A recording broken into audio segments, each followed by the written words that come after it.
गौ की सेवा की थी, क्या कर्तव्य किए थे जो मुझे गौ समान मुझे पुत्र वधू मिली है।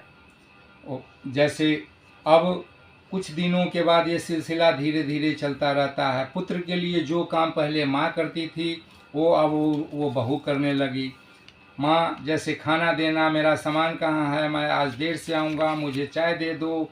माँ ममता भरी झल्लाहट करते हुए अपने पुत्र का सेवा करती रहती है और कहती है कि पता नहीं कब तेरी शादी होगी, ताकि मुझे सारे कार्यों से मुझे मुक्ति मिलेगी।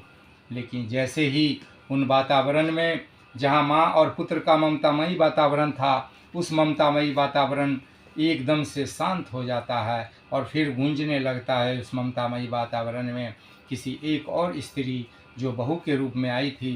पूजा, तूने मेरा बैग कहाँ रखा, मैं आज देर से आऊँगा, चाय पी लो, मेरा इंतज़ार मत करना, खाना लाना। पूजा, मेरा जूता कहाँ है, मेरा ऑफिस बैग कहाँ है, लाओ, मैं ऑफिस जा रहा हूँ।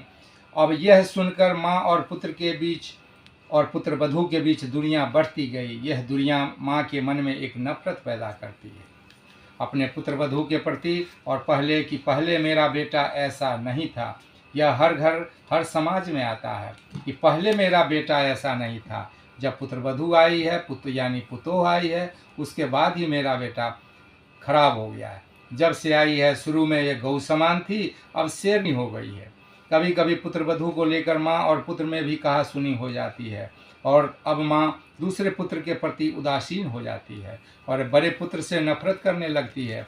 क्योंकि जहाँ तक मेरा मानना है कि औरत का सबसे बड़ा दुश्मन औरत ही होता है, चाहे वो सास बहू के रूप में हो, माँ बेटी के रूप में हो, बहन और बहन के रूप में हो, भौजाई और ननद के बीच में हो।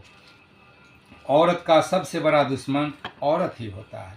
फिर दूसरे पुत्र का भी शादी हो जाता है, फिर उसी तरह सारा कुछ वैसा ही जैसे पहले वालों के साथ हुआ। अब किसकी गलती है, पुत्र की, पुत्र वधू की या माँ की?